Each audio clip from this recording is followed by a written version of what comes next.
diritto del preso. La politica governamental será considerada. Então você foi nomeado, é isso? É isso mesmo. É o auge da sua carreira? Não, auge não, porque eu sou mais novo da comissão. Auge mesmo vai ser quando você for nomeado ministro da Justiça. Paulina, isso não depende só de mim. Você contou pra ele? A Morte da Donzela se trata de um casal que sai de férias.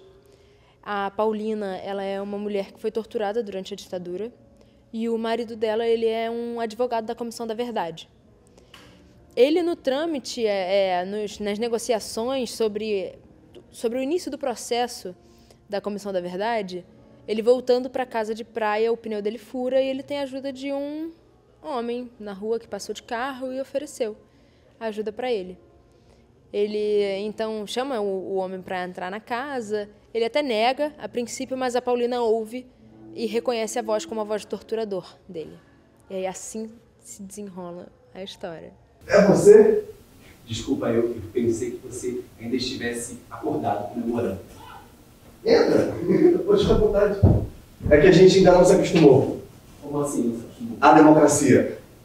Eu tinha certeza que eu queria fazer um texto sobre a ditadura latino-americana, mas o meu foco de pesquisa era a intermedialidade. E aí, por sugestão também da orientadora, a gente percebeu que A Morte da Donzela seria um texto que a gente conseguiria aproveitar mais o lado da encenação que eu queria explorar, mas também um assunto que era o assunto que me interessava.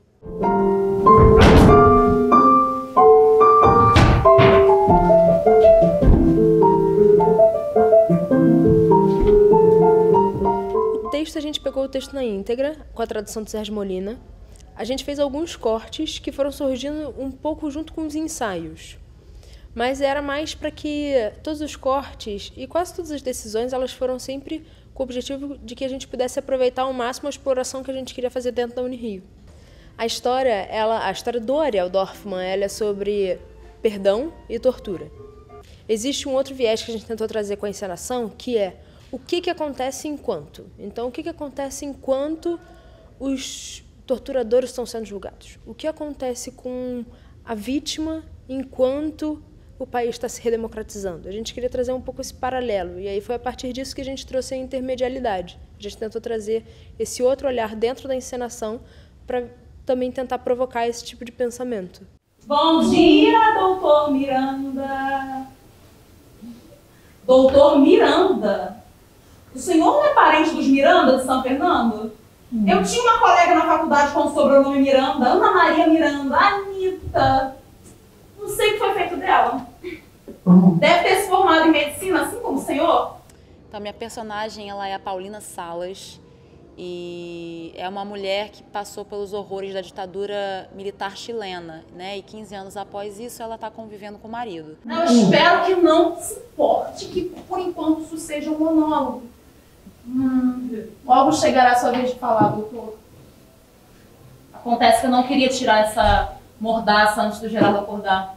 É uma personagem que passou por coisas que eu nem sonho, não imagino, não é uma coisa que faz parte do meu período, do meu convívio, não é nada próximo a mim.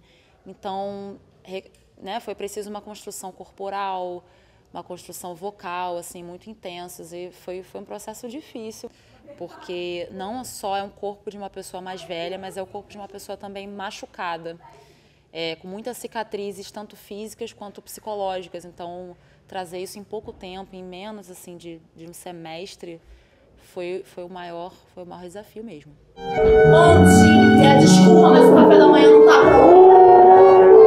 Que isso? Que loucura! Não pode nem. Paulina, baixa essa arma! Paulina, que loucura! Quem? O médico. Que médico? Aquele que tocava Schubert. Aquele que tocava Schubert? Ele médico. Como que você sabe? Eu faço o Gerardo Escobar.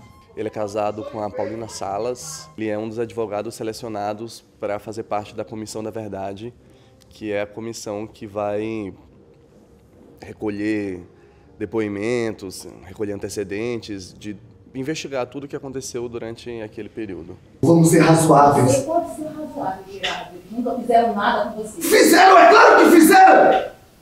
Mas isso aqui não é um concurso! A gente não tá competindo, porra! Paulo, escuta. Mesmo que esse homem seja o médico que você tá dizendo, O que ele não é. Não tem como ele ser. Mas mesmo que ele seja, que direito você tem de deixá-lo assim? Para fazer o personagem, eu busquei entender um pouco mais sobre como funcionou a ditadura, tanto chilena quanto argentina, para entender o que estava em jogo para ele ali, o que é tão importante, o que poderia acontecer, não poderia acontecer. Tudo isso para encaixar na urgência dele dentro do espetáculo. Eu acabei de dizer que eu vou ter que sair da comissão. Eu não vejo por quê. Você não vê, Paulo? Mas o resto do país vai ver. Principalmente aqueles que não querem que essa comissão aconteça. Também procurei entender um pouco mais como que seria eu mais velho, porque são personagens mais maduros, passaram por coisas que eu não passei, viveram numa época onde eu não vivi. É um personagem muito difícil porque, ao mesmo tempo que ele quer defender a esposa, porque ela passou por um momento muito traumático, ele também entende sobre o risco de morte que o médico pode ter naquele momento, então ele também quer defender o médico. Ela está louca? Desculpe, Gerardo, mas a sua mulher... Quer pão? Não, obrigado.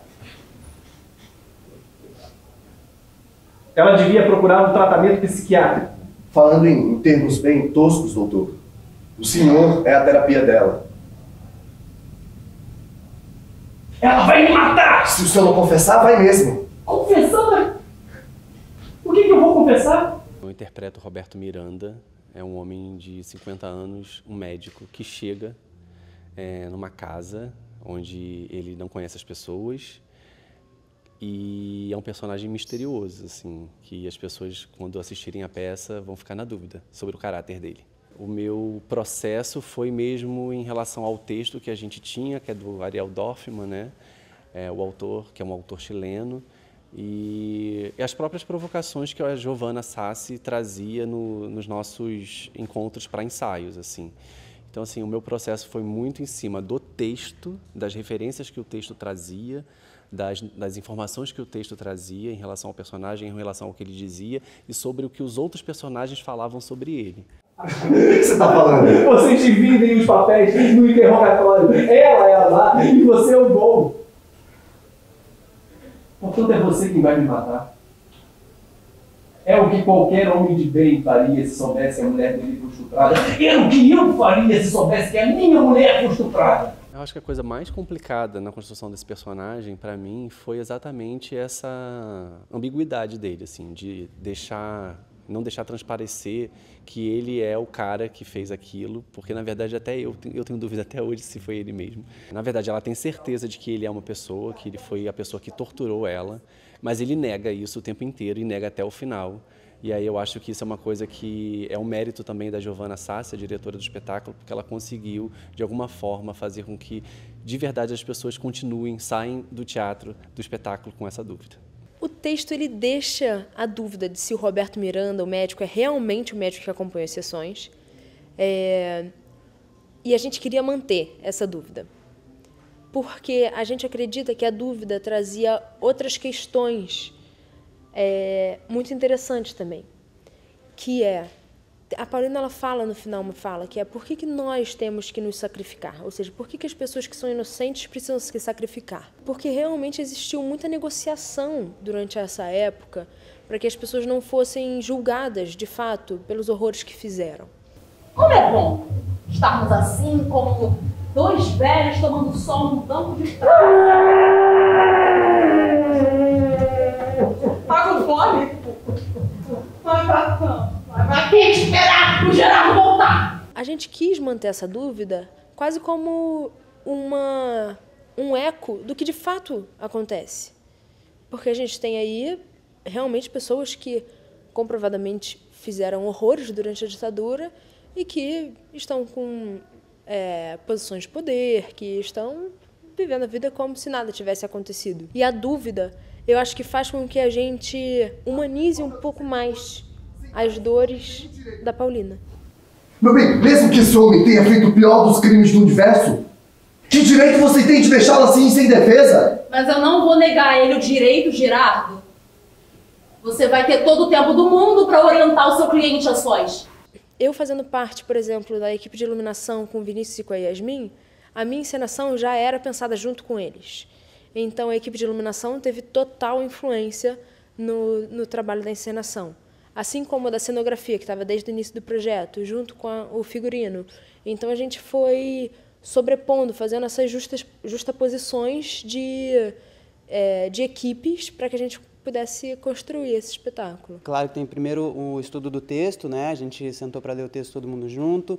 E aí eu comecei a acompanhar os primeiros ensaios da Giovana e do elenco para entender para que caminho que a peça estava indo, qual o tipo de harmonia, de temperatura, de cor que a gente conseguia encontrar.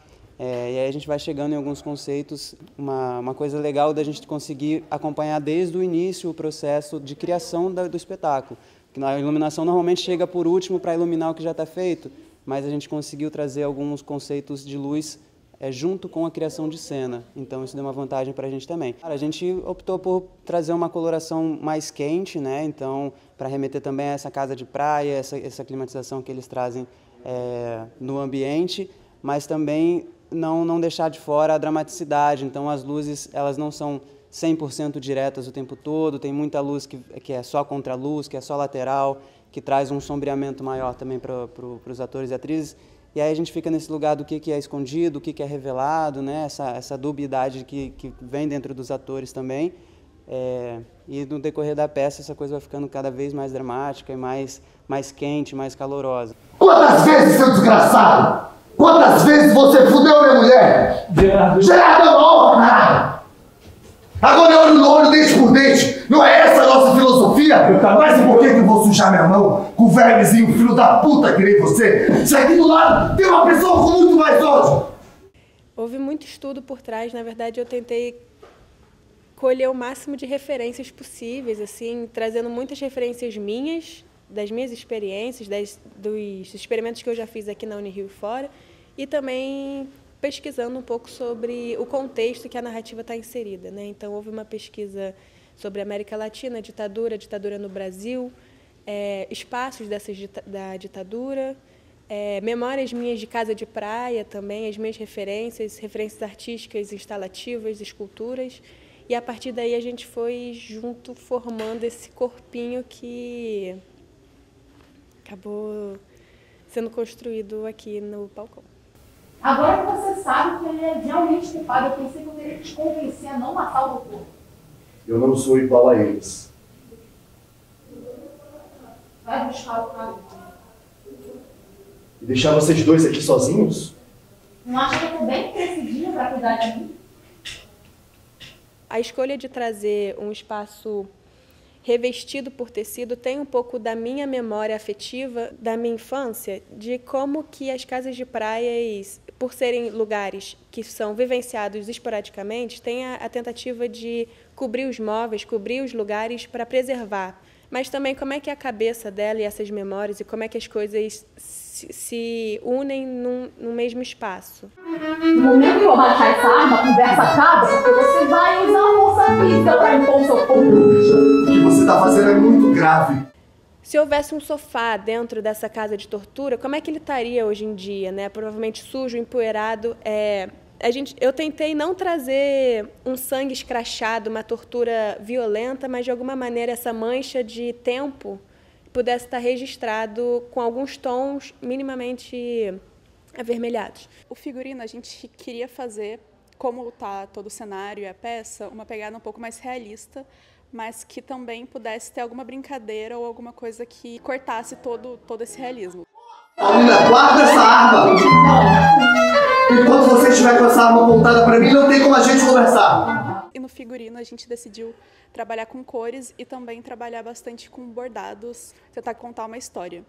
O figurino da Paulina, ele foi inspirado na estilista que viveu durante a ditadura, Zuzu Angel. Ela tinha trabalhos que eram bordados nos vestidos, que eram para denunciar o sumiço e o assassinato do filho dela durante a ditadura. Bordados de soldados, de armas, de alguns bordados que estão no vestido da Zuzu, que são os pássaros. E desse bordado a gente também quis trazer para a parte exterior, que seria o hobby que ela usa. Ao decorrer da peça, a gente vai conseguindo saber mais da história dela, ela vai contando mais o que aconteceu. Então ela vai abrindo o hobby e mostrando todos os ícones que a gente colocou. O dos meninos eu queria deixar uma coisa um pouquinho mais simples, para ficar com esse foco na Paulina. Então a gente trabalhou mais com as cores e com a silhueta. O Roberto Miranda, será que ele foi torturador? Será que ele não foi? Então eu queria colocar uma cor que remetesse bem ao militar, então o verde militar. A Paulina no vermelho, que é uma cor bem forte, que pode ser te lembrar amor, te lembrar violência, sangue. E o Gerardo com roxo, que é uma mistura ali de azul e de vermelho, e fica um pouco ambíguo. Esse abuso é imperdoável. Realmente não tenho perdão de Deus. Um momento. Muito bem. Temos aqui uma declaração sobre o perdão. A escolha da música ao vivo, ela veio sobretudo por causa do título da peça. Se chama A Morte à Donzela. A Morte à Donzela é um quarteto do Schubert. E a Paulina identifica, uma das coisas que faz ela identificar o Roberto Miranda como o médico que acompanhava as sessões é porque ele tocava essa música, né, nos momentos mais difíceis. E ele também estava com essa fita no carro. Então ela se pauta pelo quarteto. E eu considero a música uma das partes da intermedialidade. O senhor quer ouvir um pouco de música? Quando eu preparo um belo café da manhã? Temos leite? Que tal alguma coisa de Schubert? A Morte à Donzela? Eu espero que não se importe que eu tenha pegado essa fita no seu carro.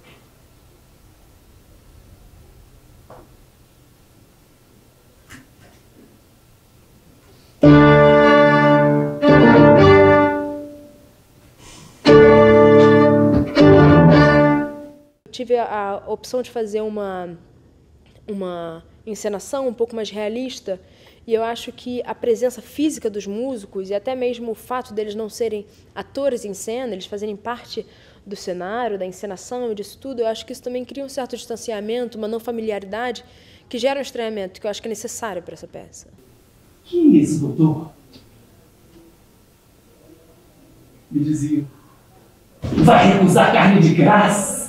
As projeções, a televisão vieram do mesmo caminho, com o pensamento e com a intencionalidade da intermedialidade. Foi muito importante estar dentro do ambiente acadêmico, porque na universidade a gente tem contato não só com a área que a gente entrou para, né? Então eu entrei para a atuação, meu trabalho de ator, para o meu trabalho de cena, só que a gente vai descobrindo outros setores do teatro, né, com essa integração que tem dentro da universidade, e vai descobrindo novas paixões, novos prazeres dentro da nossa área. Estar na Unirio, para mim, é um desafio, mas, ao mesmo tempo, é muito bom, é muito gratificante, porque eu estou longe de tudo e de todos, eu não estou no meu estado, só que aqui eu fiz amizades que são muito boas e eu aprendi que eu gosto muito de teatro. Eu entrei, assim, sem esperar a infinidade de possibilidades que poderia ter aqui, né? São muitas linguagens teatrais, são muitos corpos diferentes, muitas histórias, tanto de alunos quanto de professores.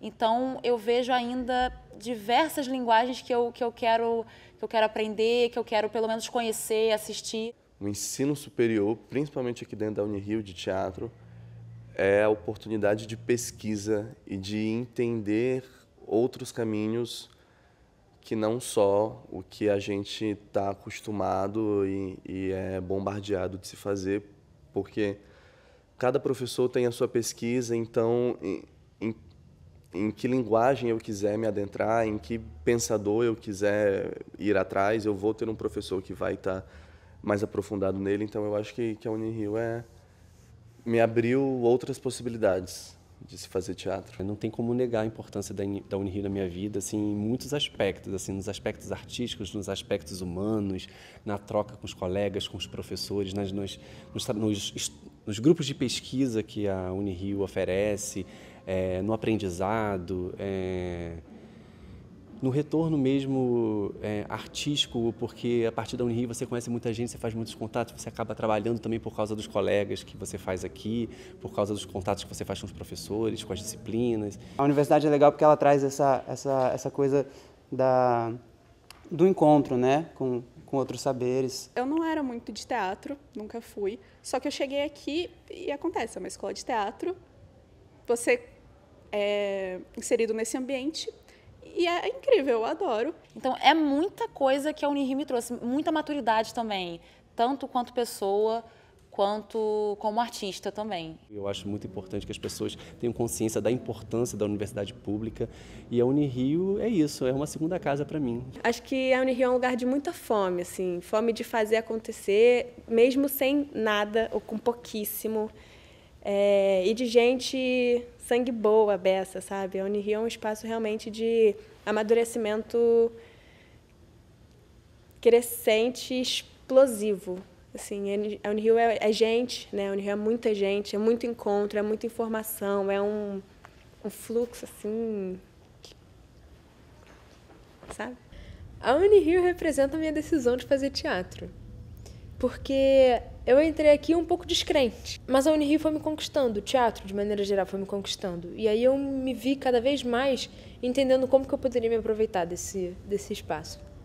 Eu te diria até que eu aproveitei menos do que eu deveria ter aproveitado. Mas a Unirio, ela é o espaço do fazer teatro. Porque a gente percebe muitas pessoas muito engajadas em participar, em atuar, em dirigir, em fazer parte da luz, operar som. A gente vê, e é a partir desse engajamento das pessoas que a gente toma gosto por fazer também. Porque a gente vê que a gente não está sozinho nisso.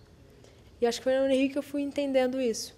E foi na Unirio que eu fui entender quais caminhos que eu poderia tomar para o teatro. Porque dizer que vai fazer teatro é uma coisa muito ampla. Muito ampla. E até quando a gente decide que vai fazer teatro, a gente não sabe o quão amplo é isso. E eu acho que a Unirio mostra essa dimensão. Ela não te dá a resposta, mas ela te diz, esse lugar que você está entrando é enorme. E aí você se prepara para isso. É a primeira vez, durante todos esses anos, Marighella havia desaparecido há 9 anos. É a primeira vez, ela disse, durante todos esses anos,